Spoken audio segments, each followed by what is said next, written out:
Hey guys, कैसे आप लोग। स्वागत आप सभी का अनअकैडमी के जीएसटी के इस अमेजिंग सेशन में। हम लोग बाबू करने वाले हैं आपका आरटीपी डिस्कशन, साथ ही साथ हम लोग केस स्टडी सॉल्व करेंगे, केस स्टडी एमसीक्यू। एंड जो नए क्वेश्चंस हैं उन नए क्वेश्चंस को देखेंगे कि जो आईसीआई आपसे क्वेश्चन पूछ रहा है वो लेवल कैसा है। क्या वो हमारे जो क्लास में पढ़ाई हुई है उसके विद इन है या उससे बाहर है। अभी तक तो ऐसा नहीं हुआ है कि कभी बाहर का आया हो। हाँ, इक्का दुक्का एडजस्टमेंट आ सकता है, बट बाकी सारी चीजें अंदर में होती है। नाउ एक बार पहले बाबू ऑडियो और वीडियो कंफर्म कर दीजिए। क्या ऑडियो वीडियो फाइन है? हाय लिसन, फैक्ट, एकता, रोशन, यश, आशीष, अब्दुल, शाह, रोशन। चलिए बाबू, बेटा ये सितंबर वाले के लिए तो पक्का है, ये जैन वाले भी देखेंगे। अगर अभी नहीं देखेंगे तो अपने एग्जाम के पहले देखेंगे, क्योंकि आपका बैच तो एंड हो गया है। उसके बाद जो भी कंटेंट है आरटीपी एमटीपी वो तो सबको करना है। तो हर वो बच्चा जो सितंबर या जनवरी में एग्जाम देने वाला है उसके लिए ये सेशन अल्ट्रा इंपॉर्टेंट है। वैसे भी हम लोग जब भी यूट्यूब पे आते हैं तभी आते हैं जब जरूरत होती है। आइए स्टार्ट करें। इनकम टैक्स हम लोग करेंगे बाद में, पहले करेंगे जीएसटी। अच्छा एक बात और, आई होप आपको पता होगा कि कल बाबू कई सारे मल्टीपल आरटीपी एंड एमटीपी, कौन कौन सा, जनवरी 25 वाला, मई 25 वाला एंड पास्ट ईयर क्वेश्चन से कौन सा वाला, अगेन जन 25 वाला, मई 25 वाला आपके एग्जाम में वैसे भी नहीं आने वाला है। ये बाबू हम लोग इकट्ठा डिस्कशन करेंगे। ऑब्वियसली मैंने क्या किया है कि मेरे बच्चों को पुराने RTP MTP past year download करना पड़े, ऐसा मैं नहीं चाहता हूं। इसके पहले वाला तो वैसे ही आपकी दिव्यास्त्र में कवर्ड है। ये जो आरटीपी एमटीपी हैं इसमें भी मेजॉरिटी क्वेश्चन बहुत ही सिंपल थे। तो जिस भी क्वेश्चन में हल्का सा भी नया है, भले वो 40 में कवर्ड है बट हल्का सा भी नया है, मैंने उसको इकट्ठे डालकर आपको पीडीएफ पहले ही दे दिया है। इसका डिस्कशन हम करेंगे कल, टुमारो है 19th of जुलाई। टाइम मैं बता दूंगा बट कल होगा ये। एक बच्चा ये पूछ रहा था सर, जो आपने जीएसटी का अमेंडमेंट लिया 16th को, 17th को, उसका पीडीएफ नहीं मिल रहा है। तो मैंने पीडीएफ सारे ग्रुप में दे दिया है और अनअकैडमी की बैकएंड टीम को भी मिल गई है। तो जीएसटी अमेंडमेंट का जो यूआईटी वीडियो है इसके डिस्क्रिप्शन में आज नहीं तो कल डल जाएगा। तो मैंने 1-to-1 ग्रुप पे तो दे ही दिया, वीडियो की डिस्क्रिप्शन में भी इसका लिंक आ जाएगा। चलिए, आई होप इस क्लैरिफिकेशन के बाद हम लोग स्टार्ट करें। सारे बच्चे विक्की भाई के नाम पे हरजोश आइए। जीएसटी मैंने आपको बताया था सितंबर मंथ के लिए 6 महीना पहले 28 फरवरी तक के सारे अमेंडमेंट वैलिड है।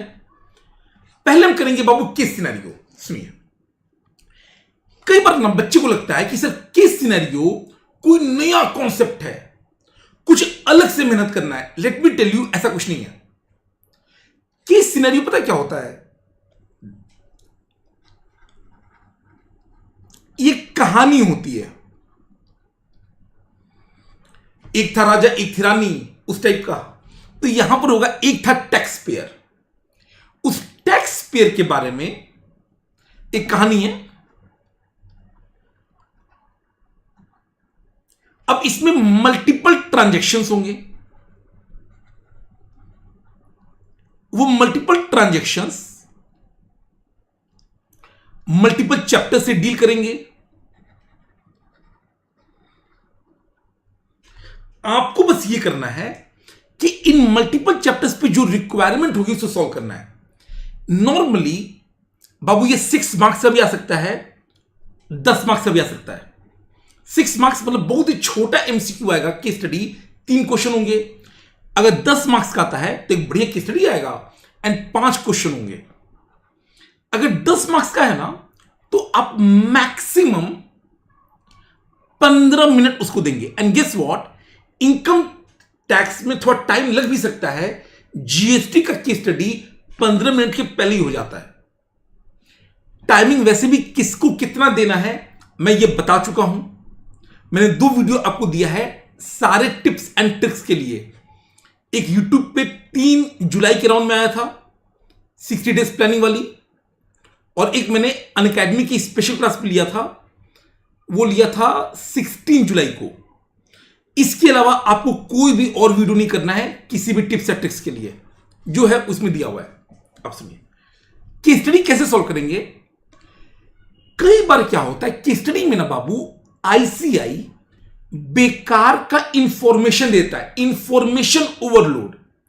अब बच्चा जब केस स्टडी पढ़ना स्टार्ट करता है उसको इतना इंफॉर्मेशन मिलता है कि वो कंफ्यूज हो जाता है। तो मेरे हिसाब से क्या करना चाहिए, सबसे पहला रीड द रिक्वायरमेंट। जो केस स्टडी के एमसीक्यूज हैं आप उनकी रिक्वायरमेंट पढ़िए, ताकि आपको ना बाबू पता चल जाएगा कि आपसे पूछा क्या जा रहा है।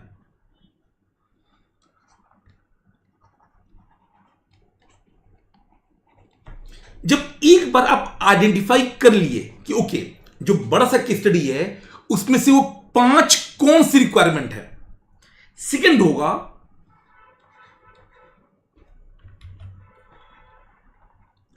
Now read case study. जब केस स्टडी आप पढ़ेंगे आप फोकस करेंगे underline facts related to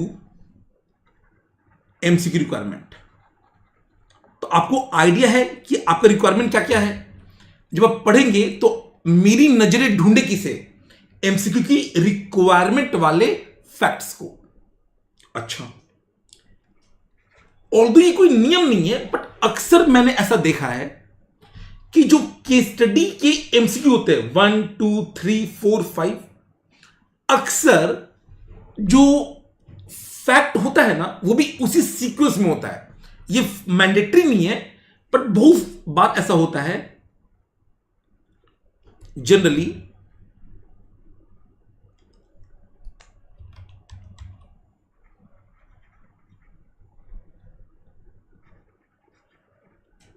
sequence of case study facts and MCQ इससे, बट ये मैंडेटरी नहीं है। इसके अलावा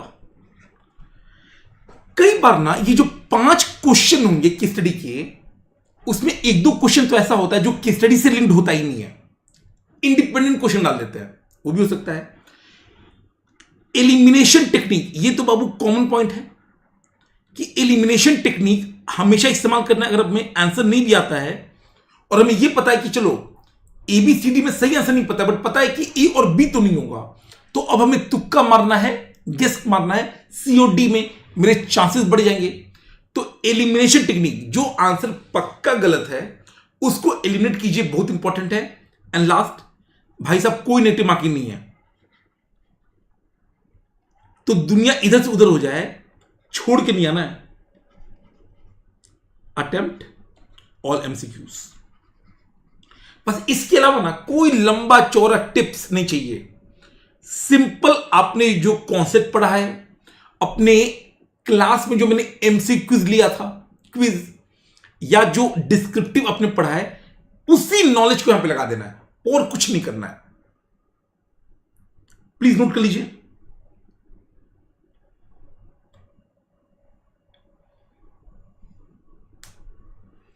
जैसे हो जाए डन बताइएगा।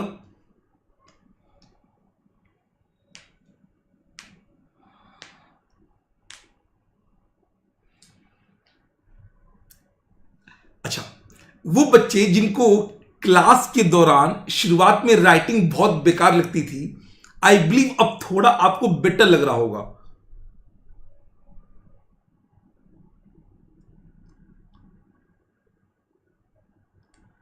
आइए अब हम किस सिनेरियो पढ़ेंगे, बट मैंने क्या बोला, पहले चलते रिक्वायरमेंट पे। Let's see, multiple choice questions. What would be the aggregate turnover for the quarter. तो मुझसे एग्रीगेट टर्नओवर पूछ रहा है। Okay,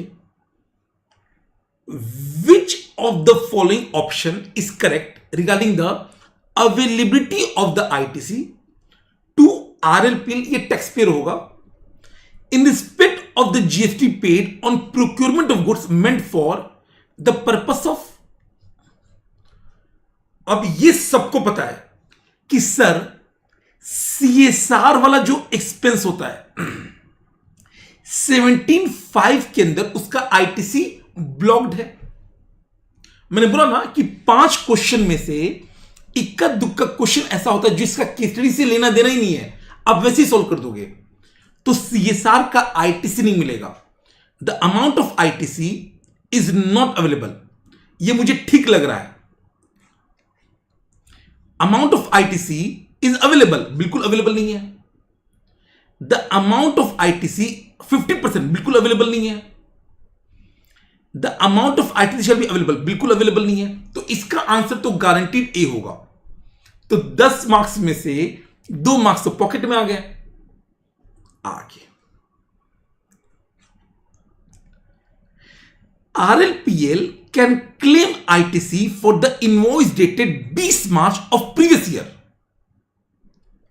up to dash of the current year. Okay, तो अगर 20 मार्च को ऑफ प्रीसीडिंग FY कोई इनवॉइस है, तो इसका टाइम लिमिट होता है 16/4 के अंदर अर्लियर ऑफ फिक्स डेट। और फिक्स डेट होता है 30 November of current year, and date of filing annual return for preceding FY। तो हमें चेक करना पड़ेगा केस स्टडी में कि क्या एनुअल रिटर्न का डेट दिया है। विल चेक, डोंट वरी, यानी लास्ट डेट पूछ रहा है। Subsidy received from environmental NGO, तो सब्सिडी के बारे में पूछ रहा है। Which of the following statement is true in relation to non-payment of consideration from Bangalore to Pune? Okay, तो 5 क्वेश्चन है।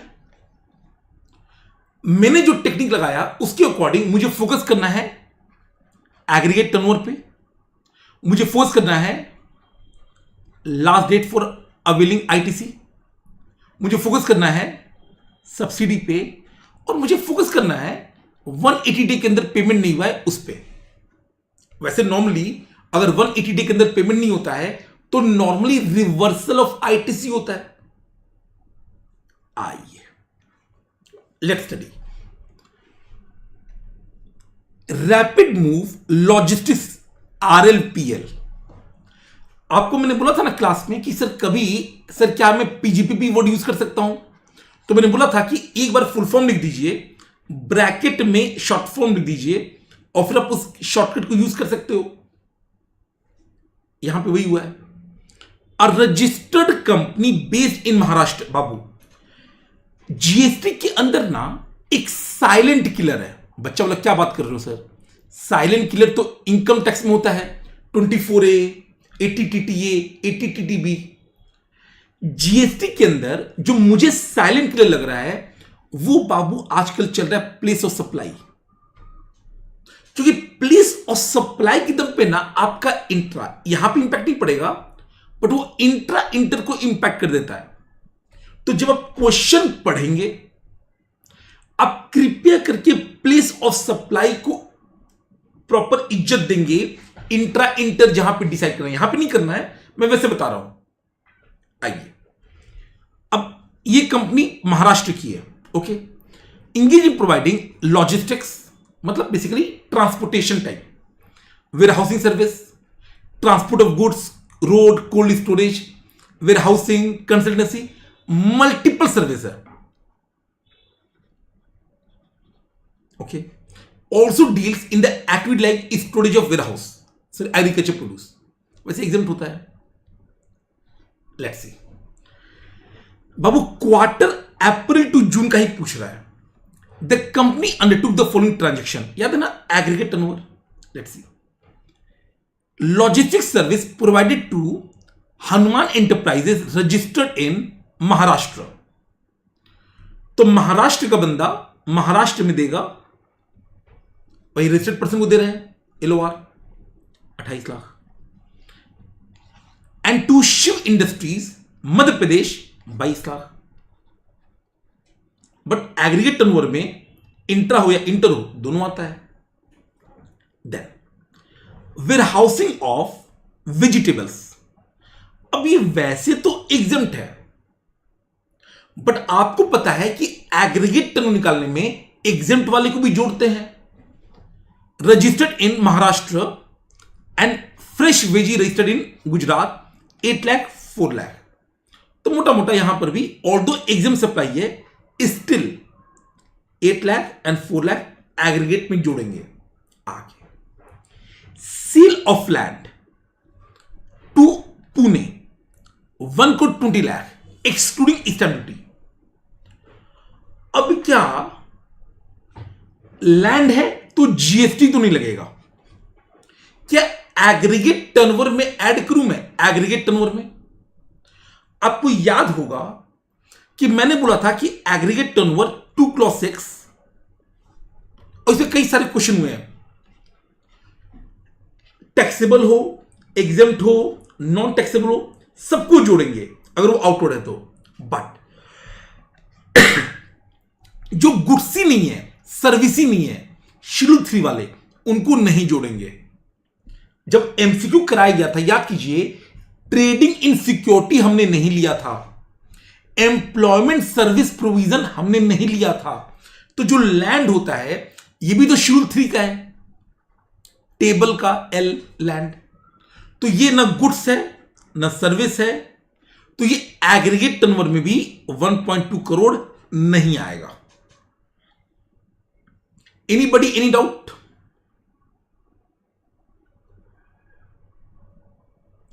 बाबू, अगर सेशन अच्छा लग रहा है आप कम से कम लाइक कर सकते हैं। मुझे घर पे बताना होता है कि शाम में गए हो तो क्या कमा के लाए हो, तो ये मैं बताता हूं कि देखो गया था तो बच्चे ने लाइक किया। आइए,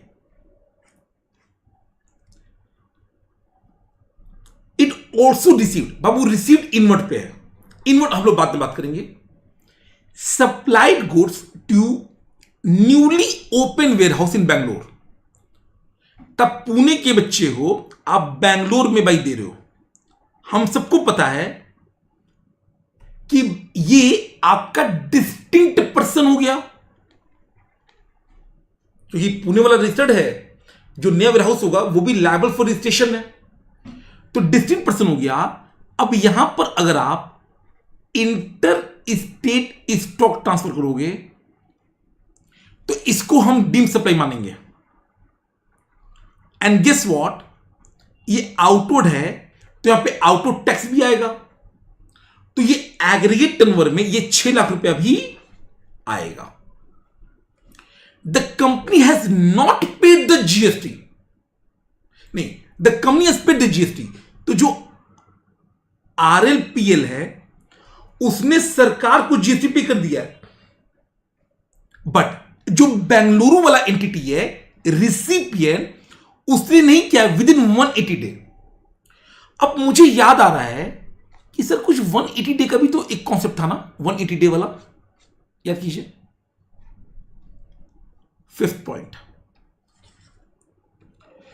विच of the following statement is true in relation to non payment of consideration by Bangalore to Pune. अब बैंगलोर टू जब पुणे में करूंगा तो ये डिस्टिंक्ट पर्सन के कारण डीम्ड सप्लाई है अंडर शेड्यूल 1। अब हम सबको ये बात पता है कि सर अगर रेसिपिएंट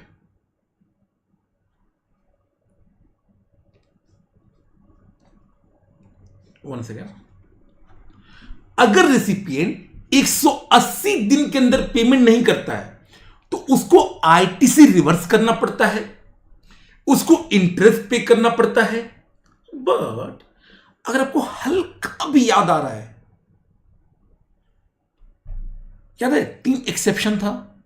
जो 180 डे वाला कंडीशन है कि 180 डे के अंदर आपने पेमेंट नहीं किया तो आईटीसी रिवर्स होगा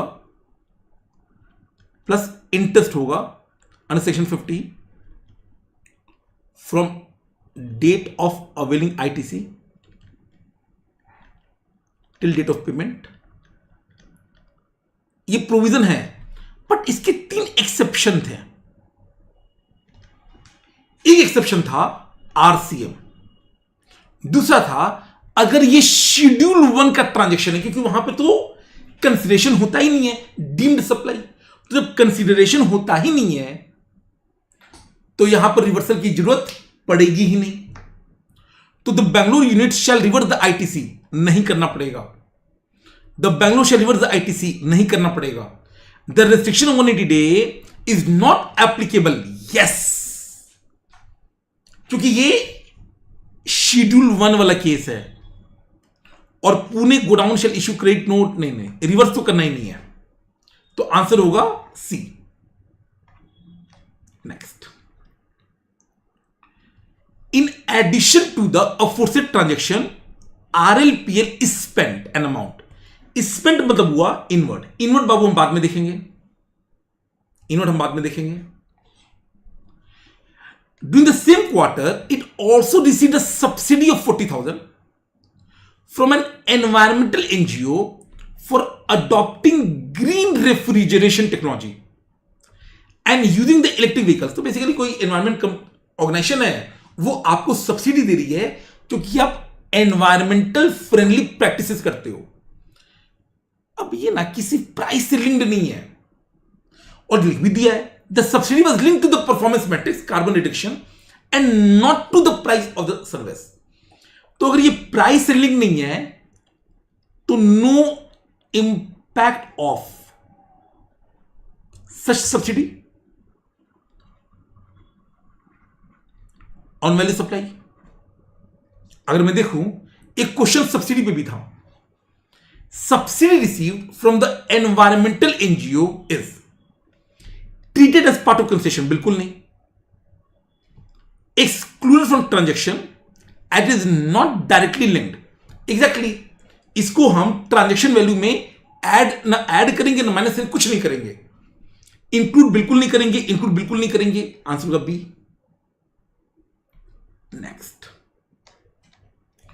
the company has been compliant in filing periodical return and statement on the time during the year and has filed the annual return for the preceding year on 15th October। तो पिछले साल का इन्होंने file किया 15th of October। तो जो time limit for availing the ITC होगा वो इनवॉइस जो 20 मार्च पिछले साल का था 30th नवंबर एंड 15 अक्टूबर, जो भी अर्लियर होगा 15 अक्टूबर हो गया।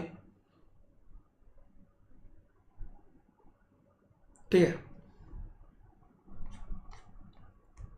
अब बचा क्या? सर आपने सारा सॉल्व नहीं कर दिया, 2 तो मैंने प्ले बना दिया है, 3 हो गया, 4 5, बचा केवल एग्रीगेट टर्नओवर। एग्रीगेट टर्नओवर में क्या मैं इनवर्ड को ऐड करता हूं? नहीं करता हूं। एग्रीगेट टर्नओवर में मैं इनवर्ड को ऐड करता ही नहीं हूं, तो मेरा एग्रीगेट टर्नओवर कितना होगा? 28 + 22 60 lakh plus 12 lakh, sorry 50 lakh plus 12 62 lakh plus 6 68 lakh. Simple. मैं इसको बस रीड कर दे रहा हूं, वैसे रिक्वायरमेंट नहीं है। Receive consultancy service from Shreyas an architect in the month of March, the ITC has not been availed. Sir हमें क्या फर्क पड़ता है? अच्छा ठीक है ना, the rated invoice was dated 20 March, तो बाबू इसका मैं निकाल दिया। 20 मार्च अगर है तो इसका आपको आईटीसी कब तक मिलेगा? Earlier of 30 November next year का। End date of filing annual return, जो कि यहां पर दिया हुआ है क्वेश्चन में 15 अक्टूबर, तो आंसर होगा 15 अक्टूबर। Next, in addition to the above, RLP will spend amount of 5 lakh on the procurement of certain goods, जो कि कॉर्पोरेट सोशल रिस्पॉन्सिबिलिटी के अंदर था। 17.5 में उसका आईटीसी नहीं मिलेगा। अब आप मुझे बताइए, ऐसा केस स्टडी अगर आता है तो क्या बहुत टफ है क्या ये? हां जी बेटा, क्या इसमें एक भी पॉइंट ऐसा है जिसमें हल्का सा भी आपको दम दिखाओ? हल्का सा भी?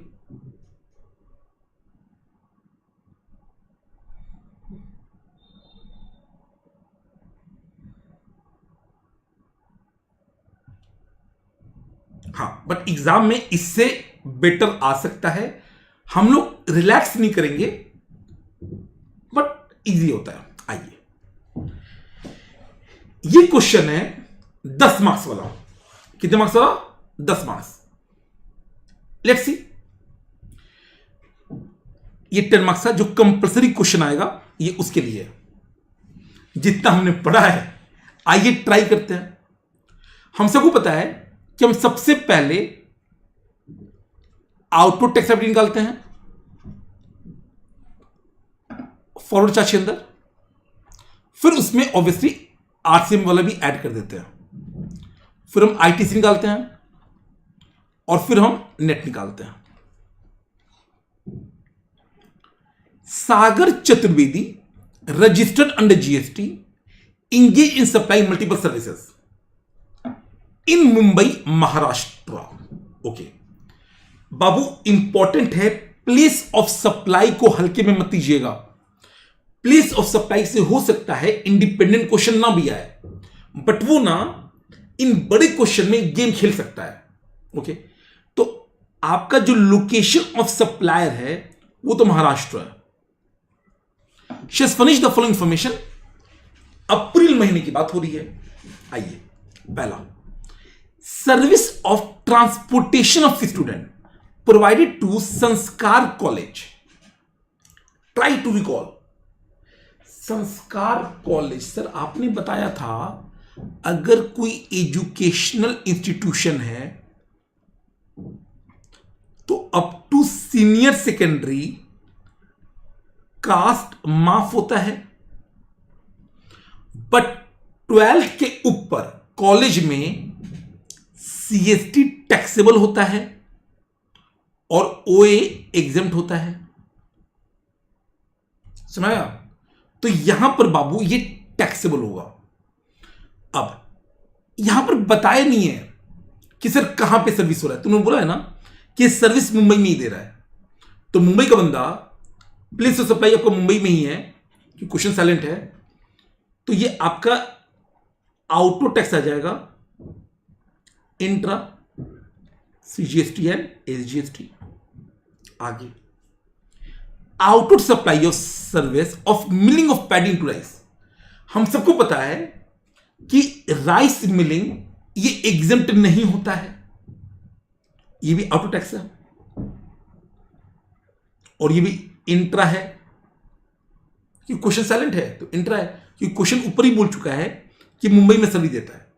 Next, receive the service. ये इनवर्ड है, आईटीसी चेक करना है, या आरसीएम।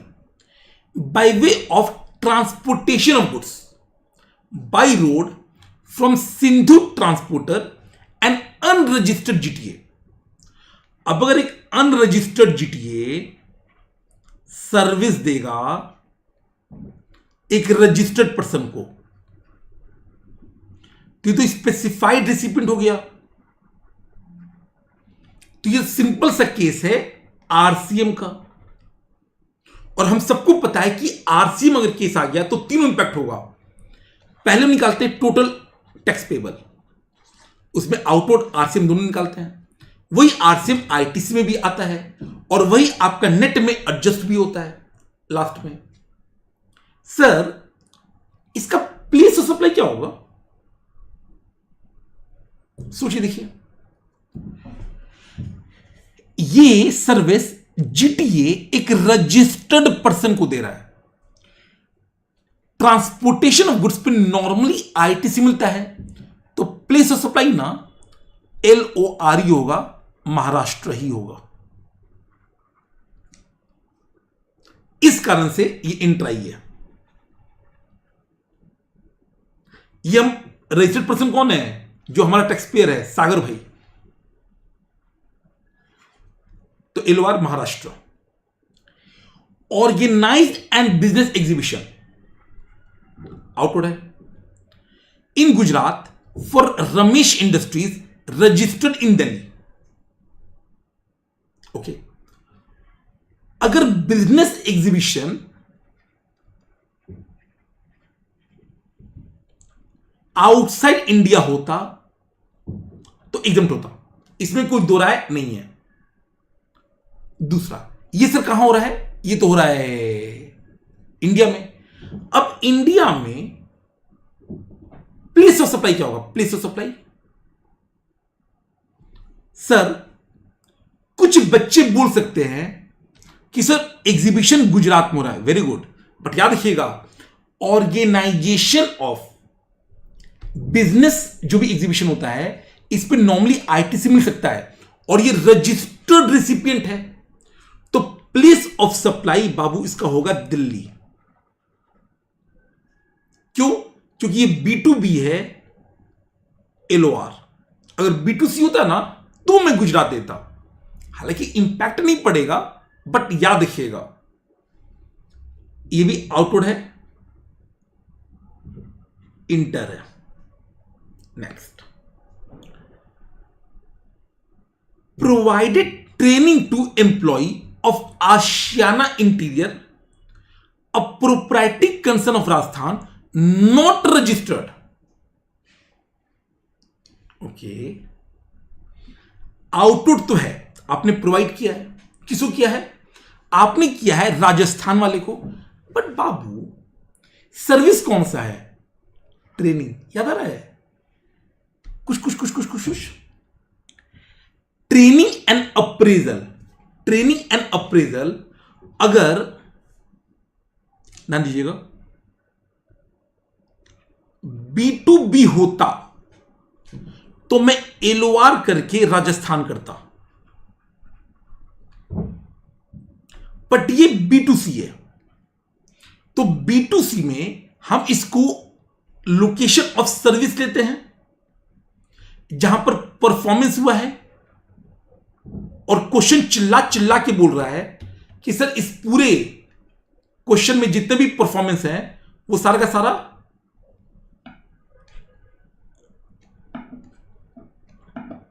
इन मुंबई हुआ है, तो ये बाबू POS आपका महाराष्ट्र हो जाएगा। ये इंट्रा है। फिफ्थ पॉइंट, आपको गलती हो सकता है एग्जाम के दौरान हड़बड़ी में, हो सकता है कि प्लेस ऑफ सप्लाई का पॉइंट स्ट्राइक नहीं करे, तो जरूरी है कि आप इसको हाईलाइट कर लीजिए। ये पहला पॉइंट है जिसमें आप फंस सकते थे। एक बच्चा बोल रहा सर आप कह रहे हो पहला, हम तो ऊपर ही फंसना स्टार्ट हो गए, बट जेन्युइनली फिफ्थ में आप फंस सकते थे। अगर आप नहीं फंसे हो, very good. Then recovery agents, भागो रिकवरी एजेंट, सर RCM, ये हमारा बेटा, एक तो ये आउटवर्ड है, दूसरा ये कार डीलर है। अगर ये बैंक होता, इंश्योरेंस होता, तो मैं समझता RCM में आउटो टैक्स नहीं होगा, बट यहां पर आउटो टैक्स आएगा और ये भी इंट्रा आएगा। क्यों? क्योंकि जब आपको पता नहीं होता है तो मुंबई लेंगे। ये फॉरवर्ड चार्ज है। Legal service avail for official purpose from an individual advocate located in Gujarat. तो लीगल सर्विस अवेल ये इनवर्ड है। अब अगर लीगल सर्विस है, एडवोकेट से है और आप रजिस्टर्ड हो, तो ये बाबू आपका आरसी में भी जाएगा। ओके, सीधा प्लेस ऑफ सप्लाई क्या लेंगे? लीगल सर्विस जनरल रूल के अंदर आएगा, याद है 12(2). और क्या बोलता है भाई? B2B है, LOR मुंबई, ठीक है।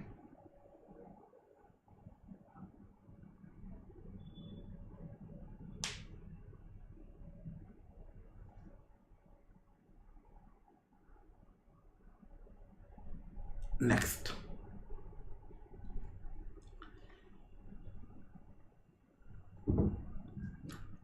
sponsored his business in a cricket match organized by Mumbai Cricket Association when he paid। जो पे करता है वो बाबू होता है रिसिपिएंट। तो सागर भाई साहब हैं, नो डाउट रजिस्टर्ड है, बट रिसिपिएंट है। उसने मुंबई क्रिकेट एसोसिएशन को पेमेंट किया है, यानी मुंबई क्रिकेट एसोसिएशन ने स्पॉन्सरशिप सर्विस दी है, तभी आप पे करोगे। अब हमें बहुत अच्छे से पता है ये इनवर्ट सप्लाई तो है, बट क्या यहां पे आरसी में आएगा? आपको याद होगा अब में अभी चेंज हुआ है कि स्पॉन्सरशिप में आरसीएम तब आता है जब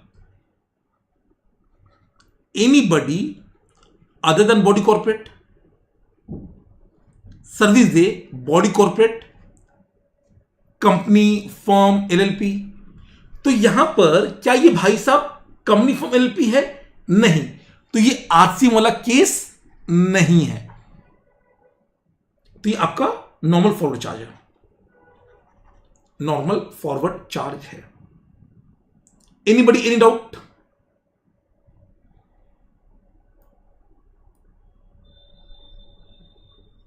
मैं चाहता हूं आप छोटा छोटा एक बार रिव्यू कर लीजिए और कंफर्म कीजिए।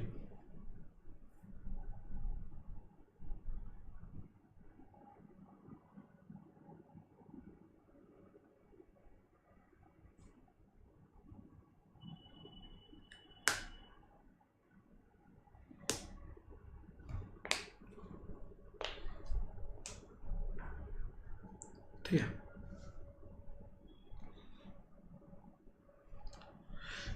ये जो लीगल सर्विस होगा ये इंटर होगा कि इंट्रा होगा? लीगल सर्विस सर, जो सप्लायर है वो तो गुजरात का है, समझ रहे हो? प्लेस ऑफ सप्लाई मुंबई है और यहां पर लोकेशन सप्लायर क्या है? गुजरात, एडवोकेट गुजरात का है, तो इंटर नहीं हो गया।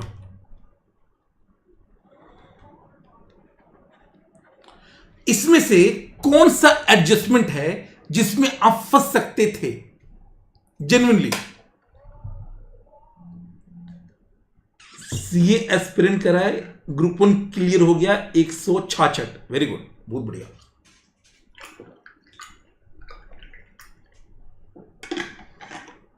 कांग्रेस बाबू,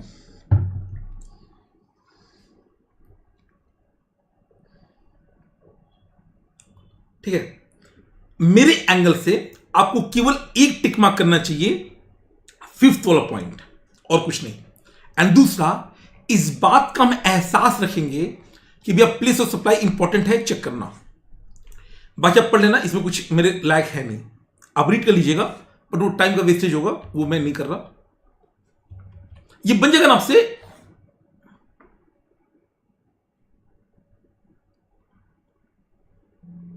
ठीक है। मैंने सारा बता दिया, आगे नेक्स्ट। ये अमेंडमेंट पे है वो सिंपल अमेंडमेंट पे सुनिए। Regal Foundation of Commerce organised a business summit in Surat, Gujarat, in which all the starters were invited to pitch pitch their business idea. Shark Tank India की तरह Pandit jewellers private limited registered in the Maharashtra, sponsored the event and paid a sponsorship fee. तो यहां पर जो पंडित जी limited है, इन्होंने payment किया है। तो पंडित जी आप रजिस्टर्ड हो, वैसा कंपनी हो, आप रेसिपिएंट हो, ठीक है, क्योंकि आपने पेमेंट किया है। किसको किया है? रीगल फाउंडेशन को। तो रीगल फाउंडेशन ने स्पॉन्सरशिप सर्विस दी है। You are required to determine who is liable to pay tax. Basically अगर फॉरवर्ड होगा तो फॉरवर्ड में सप्लायर की लायबिलिटी बनती है, तो वहां पे रीगल भाई करेंगे। और अगर आरसी में फंसोगे तो आरसी में रिसिपिएंट पे करेगा, जो कि पंडित लिमिटेड है यहां पे। आइए, Regal Foundation is a body corporate. तो अगर एक बॉडी कॉर्पोरेट दूसरी कंपनी को सर्विस देगी तो ये आरसीएम में तो नहीं आएगा, ये फॉरवर्ड में जाएगा, क्योंकि आरसीएम में other than body corporate to company होता है। तो यहां पर बाबू जो लायबिलिटी होगी it will be Regal Foundation only for charge. But अगर Regal Foundation is not a body corporate, तो अगर other than body corporate to company, ये आरसी में फंस जाएगा और यहां पर जो पंडित लिमिटेड है उनकी लायबिलिटी आ जाएगी। सिंपल। अच्छा, एग्जाम में ऑब्वियसली हम लोग सेक्शन नंबर 9(3) का रेफरेंस देंगे। एज पर सेक्शन 9(3) नोटिफिकेशन बता सकते हैं। हमें बताना पड़ेगा कि in case of sponsorship service tax is payable by the recipient under RCM only if the sponsorship service is provided by other than body corporate to body corporate. In other cases, the tax is payable under forward charge by the supplier. फिर case 1, case 2, that's it. Next, examine whether the following is exempted. और ये independent है। ये मैंने कल कराया था, कल कराया हुआ है, क्लैरिफिकेशन था। Apex facility provided civil maintenance service for the upkeep of MCD, head office building. Value of supply of goods constitute 20%. हमें पता है कि अगर MCD जो कि लोकल अथॉरिटी है, अगर ये कोई भी ऐसी सर्विस ले या कॉम्पोजिट ले जिसमें गुड्स अप टू 25% हो, गुड्स अप टू 25%,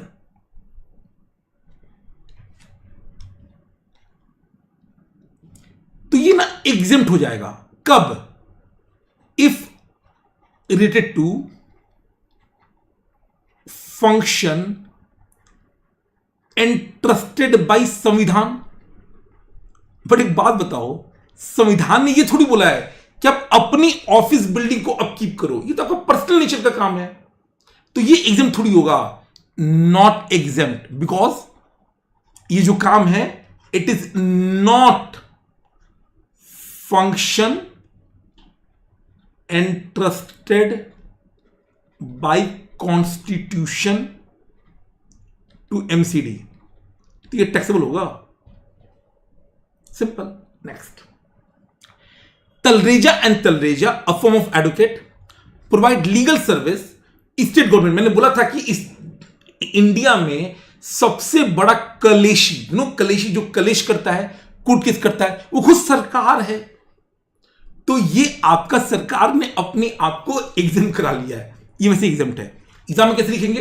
सीधा लिखिएगा दिस सर्विस इज एग्जाम्प्ट, एक लाइन छोड़िएगा एंड फिर लिखिएगा in case of legal service provided by advocate or form of advocate to government is not taxable, is exempt under exemption notification. तो although solution में ना अलग तरीका दिया है, मैंने आपको बताया था कि जब भी ऐसा क्वेश्चन हो सबसे पहले कंक्लूड एग्जाम की टैक्सेबल, एक लाइन छोड़ेंगे, 1 से 2 लाइन का एक्सप्लेनेशन। नेक्स्ट, मॉल वाले व्हीकल पार्किंग, ये हमारे बाबू गवर्नमेंट तो गाड़ियों के पीछे वैसे ही पड़ा हुआ है। 10 साल के ऊपर डीजल कार जब्त हो जा रहा है, 15 साल के ऊपर पेट्रोल कार, तो कोई रिलैक्सेशन नहीं है, it will be taxable. And अगर private transport operator service by a private transport operator to school, मैंने अभी बताया था कि एजुकेशन लाइन में अप टू 12th कास्ट माफ होता है, catering, cleaning, admission, security, transportation and examination. तो ट्रांसपोर्टेशन आपका एग्जाम्प्ट है। नेक्स्ट आइए, क्वेश्चन सिंपल है बट स्टार मानिएगा सारे बच्चे। अभी तक ना क्वेश्चन नंबर 7 एकदम स्ट्रेट था, 8 स्ट्रेट था, 9 सुंदर है। सुनिए, ध्यान दीजिए। Mister Muthuswamy an electrics dealer registered in Bangalore. Okay, तो मैं इसको एम बोलता हूं। एम भाई साहब कर्नाटका के हैं। हायर्ड परिवहन लॉजिस्टिक्स अनरजिस्टर्ड जीटीए, तो परिवहन भाई unregistered GTA, to deliver the goods at the place of business, delivery to Jaipur है। Okay, Parivahan logistic charge 60,000 for the transportation of goods which was paid on 4th January through account paycheck. The delivery was also made on the same day. Okay. तो service completion date क्या है? Everybody, what is my service completion date?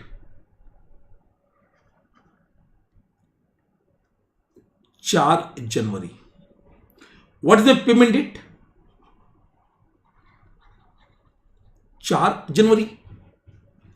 Mrs. Parivahan did not raise the tax invoice since it was unregistered.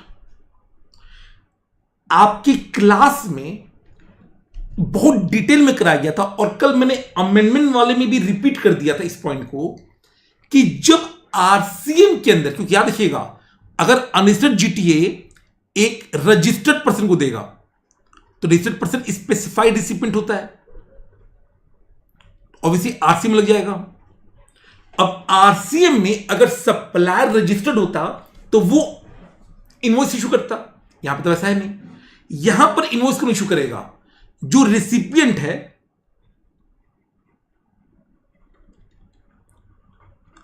Liable to issue tax invoice, यही बेचारा liable to pay tax to government. मैंने को बताया था ये जो इनवॉइस इशू करेगा ये कितने दिन के अंदर? Invoice to be issued by such recipient. तो मैंने क्लियरली लिखवाया था within 30 day from receipt of good service. अब यहां पर आपको सर्विस कब मिला है? कर्नाटक भाई को सर्विस कब मिला है? तो जिस दिन डिलीवरी हुई है। क्वेश्चन कह रहा है डिलीवरी जिस दिन हुआ है, तो मैं कह सकता हूं 30 डे फ्रॉम 4 जनवरी। 31 का महीना होता है जनवरी, 4 को हटा दीजिए, 27 + 3, 3 फरवरी नहीं आ गया? 3 फरवरी आपका आ गया। In this case, you are required to determine person liable to issue tax invoice. Supplier issue कर नहीं सकता है, तो यहां पर recipient need to issue tax invoice under RCM. As supplier is unregistered. What is the time limit? 30 day from receipt of service. तो मैंने आपको ऊपर बता दिया 3 फरवरी. कैसे? 30 day फ्रॉम 4 जनवरी. What is the time of supply? अब सुनिए, इंपॉर्टेंट है. Time of supply of service under RCA. अगर मैं आपको एकदम डीप में कराऊं तो आपको याद होगा, यहां पर एक होता है payment date, 61st day from invoice date.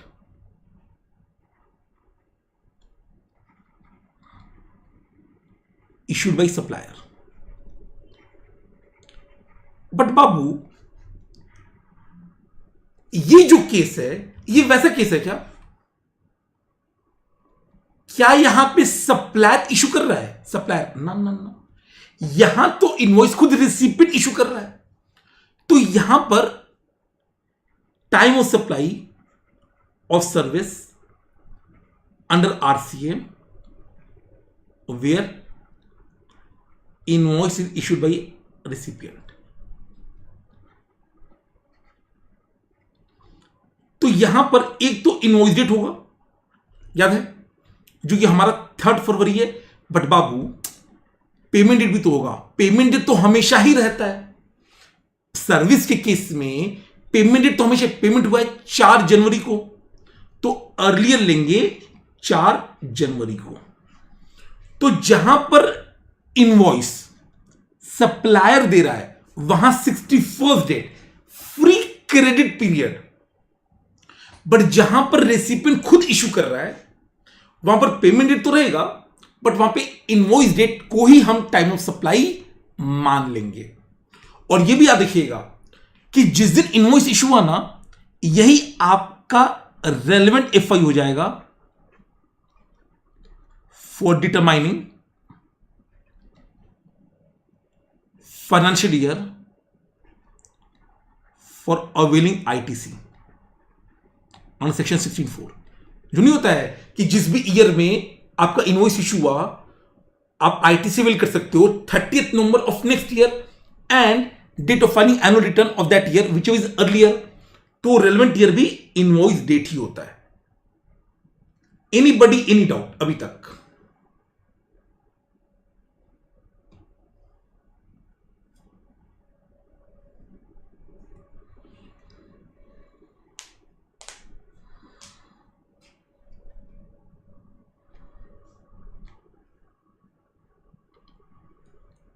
कल जब मैं आपको पढ़ा रहा था, याद आ रहा है कुछ?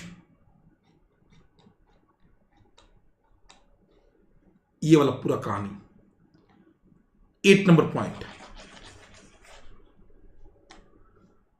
Time limit 30 days from the receipt of good service. Time of supply यहां पर date of issue of invoice by recipient and payment date. Payment date तो हमेशा रहेगा, मिस हो गया था. पेमेंट डेट तो हमेशा ही होगा, which ever is earlier, which ever is earlier. तो इसको हल्का सा चेंज कर लीजिएगा. नेक्स्ट, आपने ये सारी बातें छोटी छोटी लिख दी है, छोटी छोटी बातें.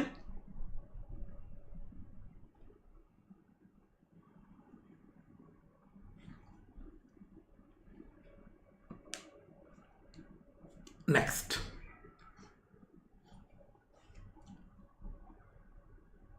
बच्चा बोला से जब इतना बता ही रहे हो तो वही बता दीजिए ना. आरसीएम का एक और भी तो केस हो सकता है, time supply of service on import from associate enterprise. यानी 3 केस हो गया. वो भी क्या होता है? Payment date and entry in the books. तो आपका कंप्लीट सर्विस अंडर आरसीएम का 3 केस बनता है. वो तीनों केस मैंने आपको फिर से लिखवा दिया. वापस आइए, क्वेश्चन नंबर 10 पढ़ेंगे. 10 वाला भी क्लैरिफिकेशन पे है और हमने कल ही बहुत डिटेल में किया है. सुनिए, क्लास में भी किया है वैसे, लेटेस्ट बैच में. बाबू, language mascot motors private limited, a dealer of motor vehicle registered in Rajasthan, has given an ex-works contract to Ganesh Trader registered in Ahmedabad for manufacturing. अब इन्होंने ना एक नौटंकी किया है. नौटंकी ये किया है कि नाम जो लिया है ना गणेश ट्रेडर, और वो कह रहा है कि मैन्युफैक्चरिंग कर रहा है. यानी प्लीज शब्दों से कंफ्यूज मत होइएगा. क्वेश्चन क्या कह रहा है कि जो एमएमपीएल है वो डीलर है. जो एमएमपीएल है वो कौन है? वो डीलर है. उसने काम दिया है गणेश ट्रेडर जो कि मैन्युफैक्चरर है. तो जो गणेश ट्रेडर है, नाम है ट्रेडर बट वो मैन्युफैक्चरर है. हमें सबको पता है कि ऑटोमोबाइल सेक्टर में हम मैन्युफैक्चर को बोलते हैं OEM, original equipment manufacturer. Dealer भाई साहब राजस्थान में रजिस्टर्ड है और ट्रेडर भाई रजिस्टर्ड है अहमदाबाद में. अहमदाबाद. ओके. अब यहां पर बाबू होगा आपका सप्लाई. Let's see. क्वेश्चन कह रहा है एक्स कॉन्ट्रैक्ट, और बेटा कितने यूनिट्स हैं? 10 यूनिट्स हैं. 10 यूनिट एक्स कॉन्ट्रैक्ट. मैं अगर आगे ना भी पढ़ूं तो मुझे इतना तो पता है कि क्या होने वाला है. अगर ये एक्स कॉन्ट्रैक्ट है तो यहां पे सप्लाई जो है ना बाबू is completed at gates of supplier.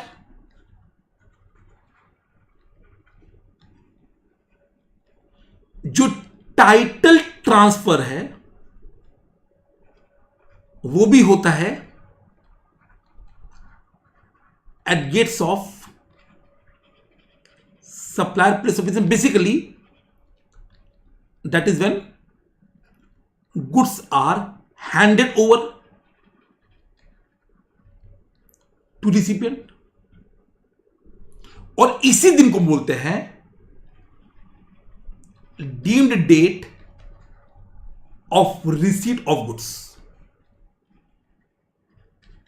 for claiming ITC. क्या आपको ITC तभी मिलता है जब आपको माल मिल जाए. तो फिजिकल रिसीट के बजाय अगर एक्स वर्क्स कॉन्ट्रैक्ट है, एक्स फैक्ट्री कॉन्ट्रैक्ट है, तो जब गुड्स हैंडओवर करते हैं हम तब देखते हैं. Let's see. Ganesh trader manufactured the van, handed over to transporter on 29 April for delivery on its part is complete at the factory gate. तो 29 अप्रैल को गणेश वाले ने माल दे दिया ट्रांसपोर्टर को कि ले जाओ, मेरा काम हो गया. It raise the invoice for all the 10 pickup van on the same day. MMPL has record the invoice on the same day. अगर नहीं भी करता कोई दिक्कत नहीं था. Price was 10 lakh each excluding GST. However the van were physically received by recipient at showroom in Rajasthan 2 मई को. तो 2 मई को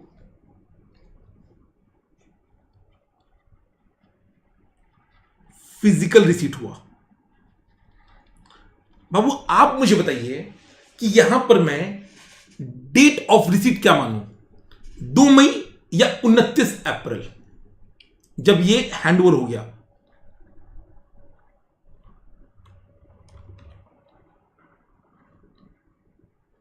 ऑब्वियसली 29 अप्रैल को मानेंगे. Payment was also made on the same day. Okay. After the payment 2 vans got damaged completely in a fire in the showroom of first week of May. 2 मई को जब माल आ गया ना, बाद में 2 वैन डिस्ट्रॉय हो गया, खराब हो गया, एंड देयरफॉर वो return of in the month of receipt. Discuss the availability of the ITC. मैं बहुत अच्छे से बोल सकता हूं कि जब रिसीट होगा subject to the fulfilment of other condition, April में आप आईटीसी अवेल कर सकते हो। अप्रैल में आईटीसी अवेल कर सकते हो। कितना? 10 लाख है, 10 वैन है, 28% है, 28 लाख। बट यह भी सच्चाई है कि अगर 2 वैन डिस्ट्रॉय हो गया मई में, तो मई में आपको आईटीसी रिवर्स करना पड़ेगा, क्योंकि जब डिस्ट्रक्शन होता है, राइट ऑफ होता है 17.5 में। बट कितना? 10 लाख का था, 2 वैन बर्बाद हो गया, उसका 28% 5.6 लाख। सिंपल। तो पहले अप्रैल में अवेल कर लेंगे पूरा, और फिर मई में रिवर्सल कर देंगे। एनीबडी एनी डाउट जल्दी से बताइए।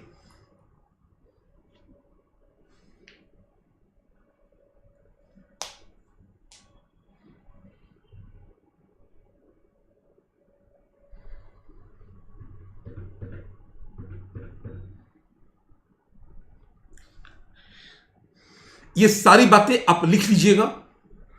अगर आप देखोगे, मैंने आपको जैसा बताया है, पहले हम जीएसटी पेबल निकालते हैं, टोटल फॉरवर्ड भी डालिए,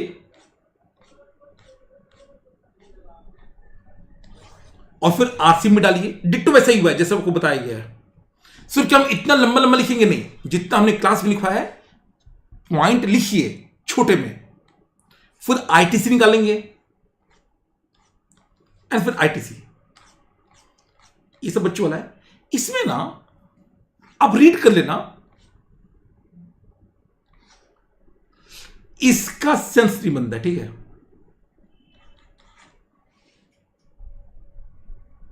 इसको आप रिमूव भी कर सकते हो, कोई दिक्कत नहीं है। बाकी ये आप रीड कर लीजिएगा। तो आपका काम बस इतना है कि एक बार आप सॉल्यूशन रीड कर लीजिएगा। जो भी मैंने एक्सप्लेन किया है उसी को दिया गया है। एग्जैक्ट लैंग्वेज रट्टा नहीं मारना होता, वो आप मार भी नहीं पाओगे। बेस कॉन्सेप्ट याद रखेंगे। जो मेरे नोट्स है, चालीसा हो या ये अमेंडमेंट नोट है, इसको याद करेंगे। इसका language to the extent possible आप लिख पाओ, उतना सफिशिएंट होगा। कोई भी डाउट है? एक बच्चा कह रहा है कि अगर पर्सनल यूज के लिए, रिवर्स करना, अगर आप पर्सनल यूज के लिए वैन को इस्तेमाल करोगे तो ऑब्वियसली इस पे आईटीसी नहीं मिलेगा, और ले चुके हो तो रिवर्स कीजिए। चलिए, कोई भी डाउट है डाउट बॉक्स में डाल दीजिए। मैं बता देता हूं कि बाबू अनअकैडमी का ऑफर चल रहा है, कल लास्ट डेट है। आज हमारा नया बैच स्टार्ट हो गया है 18 जुलाई को, कल लास्ट डेट है 60% ऑफ का। आपको पता है multiple educators, live sessions, ultimate वाला, कोई लिमिटेशन नहीं है नंबर ऑफ व्यूज का, 1-to-1 मेंटोरशिप है। एंड सबसे बड़ा, आई बिलीव जो सपोर्ट अनअकैडमी देता है एज अ टीचर, जितना मुझे पता है नॉर्मली मार्केट में वो सपोर्ट नहीं मिलता है। ऑल्दो ये कंपनी ओरिएंटेड हम लोग पढ़ा रहे हैं, बट जितने भी टीचर्स हैं, शांतम सर हुए, काला सर हुए, आदि सर हुए, मैं हुआ, सब लोग बाबू आपके डाउट्स को सॉल्व करते हैं। बस यही अपना एक्सपीरियंस अपने दोस्तों को बताइएगा। That is the only return that we need. Term month subscription 23 में, 15 मंथ 25 में, 19 मंथ 28,000 अवेलेबल है। 5,000 एक्स्ट्रा देने पर आपको proper books, 1-to-1 mentorship session सब मिल जाता है। And we are the only people जो कि 100% बाबू लाइव बैच करते हैं। कोई आलसपना नहीं, कोई G2 के बाद जीवन करने वाला नौटंकी नहीं। पहले जीवन करेंगे, हाँ जीवन के साथ हम G2 का पेपर एक ऐड कर सकते हैं, बट प्राइमरी जीवन रहेगा। जीवन कंप्लीट होगा, फिर G2 स्टार्ट होगा, फिर G2 एंड होगा, रिवीजन, दैट्स इट। चलिए, चेतन बाबू कह रहा अनअकैडमी ऑलवेज बेस्ट एंड के सरकार, थैंक्स बाबू, थैंक यू। प्राप्ति, यश, लिसन, चलिए धन्यवाद, बहुत अच्छा लगा मुझे। कृपया करके ये सब जो भी मैं सेशन ले रहा हूं, सारे सेशन बहुत ही टारगेटेड होंगे। टाइम वेस्ट वैसे भी नहीं था, जब प्लस क्लास में नहीं होता है तो यूट्यूब पे तो वैसे ही नहीं होगा। कल मिलेंगे बाबू, और जितने भी ये रीसेंट आरटीपी एमटीपी के ट्रिकी क्वेश्चंस हैं, केवल वो ट्रिकी क्वेश्चंस को मैं हाईलाइट करूंगा। अगर पूरा क्वेश्चन है जिसमें 2 एडजस्टमेंट है ट्रिकी, मैं उन 2 एडजस्टमेंट को हाईलाइट करूंगा। ख्याल रखिएगा। कल मिलते हैं नए जोश, नई उम्मीद के साथ। सेशन को ऑब्वियसली लाइक कर दीजिएगा और कमेंट करके बताइएगा कैसा लगा। ठीक है।